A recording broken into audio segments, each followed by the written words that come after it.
কোচবিহারের শীতলকুচিতে রাজনৈতিক উত্তাপ তুঙ্গে। আজ শীতলকুচি পঞ্চায়েত সমিতির মাঠে আয়োজিত এক বিশাল জনসভায় যোগ দিলেন তৃণমূলের সর্বভারতীয় সাধারণ সম্পাদক অভিষেক বন্দ্যোপাধ্যায়। সভা ঘিরে সাধারণ মানুষের ভিড় ছিল চোখে পড়ার মতো। মঞ্চ থেকে অভিষেক বন্দ্যোপাধ্যায় কেন্দ্রীয় সরকারের বঞ্চনা এবং ১০০ দিনের কাজের টাকা নিয়ে সরব হন। আসন্ন নির্বাচনকে সামনে রেখে শীতলকুচির এই মাঠ থেকে তিনি জেলার নেতা কর্মীদের দিলেন নতুন লক্ষ্যমাত্রা। রাজনৈতিক মহলের নজর এখন উত্তরবঙ্গের এই গুরুত্বপূর্ণ কেন্দ্রের দিকে। শীতলকুচির এই সভার প্রতি মুহূর্তের আপডেট পেতে দেখতে থাকুন। আর আমাদের পঞ্চম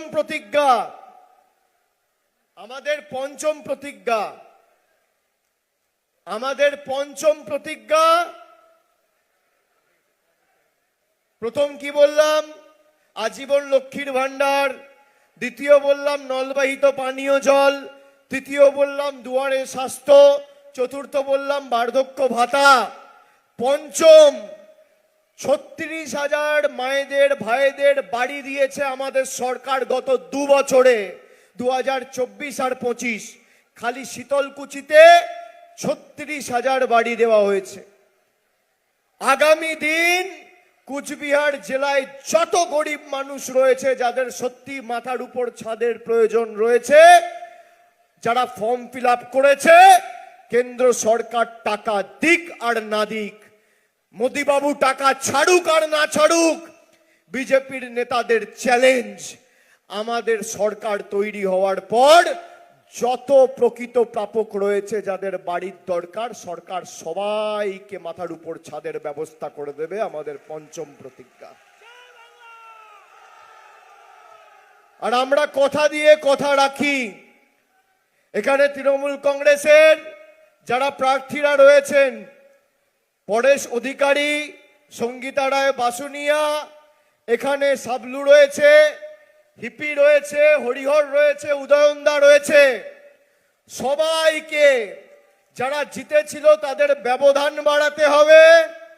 আর যারা প্রথমবার লড়াই করছে তাদেরকে এমন ভাবে জয়যুক্ত করতে হবে যাতে বিজেপির কোনো জল্লাদ আর হাড়মাদ মাথা তুলে মানুষের টাকা আটকানোর কথা আর ১০০ বছর এই কুচবিহারের মাটিতে না ভাবে। গরিব মানুষের টাকা বন্ধ। আর বিজেপির ১৫০০ কোটি টাকা খরচা করে পার্টি অফিস হচ্ছে। গরিব মানুষের টাকা বন্ধ। আর প্রধানমন্ত্রী ৮,০০০ কোটি টাকার বিমান চড়ছেন। আমি চ্যালেঞ্জ করে গেলাম, যদি ১০ পয়সা আবাস বা ১০০ দিনে বা রাস্তায় দিয়েছে দেখাতে পারে ৫ বছরে, আমি তৃণমূল কংগ্রেসের হয়ে প্রচারও করতে আসবো না, রাজনীতির আঙিনায় পাও রাখবো না। বিজেপিকে চ্যালেঞ্জ করে গেলাম অন রেকর্ড।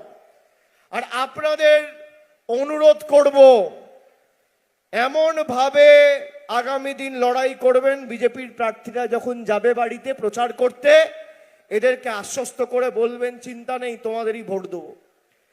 আর ২৩ তারিখ যখন লাইনে দাঁড়াবেন, যেভাবে আপনাকে ৫ বছর কষ্ট দিয়েছে, যেভাবে বাংলার মানুষকে বঞ্চিত, লাঞ্ছিত, অবহেলিত, অত্যাচারিত, শোষিত করে রেখেছে, আর আজ থেকে ৫ বছর আগে যেভাবে গরিব মানুষকে গুলি করে ঝাঁঝরা করে এই শীতলকুচির মাটিতে মেরেছিল, হত্যা করেছিল, সেই মানুষ হত্যাকারী বিজেপিকে একটা ভোটও নয়, মনে মনে প্রতিশ্রুতি প্রতিজ্ঞা নিয়ে এমন ভাবে ভোট দেবেন, ৪ তারিখ যখন ভোট বাক্স খুলবে, পদ্ম ফুলের নেতারা যেন চোখে সর্ষে ফুল দেখে।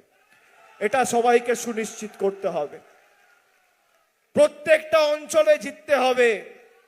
আর যেখানে যা দরকার, যে ভালোবাসায় আপনারা আমাদের আশীর্বাদ আজকে বর্ষণ করেছেন, মানে যত দূর আমার চোখ গেছে তত দূর মানুষ এই কুচবিহারের মাটিতে মানুষ ঠিক করে নিয়েছে এবার ৯-০ তৃণমূলের পক্ষে হতে চলে।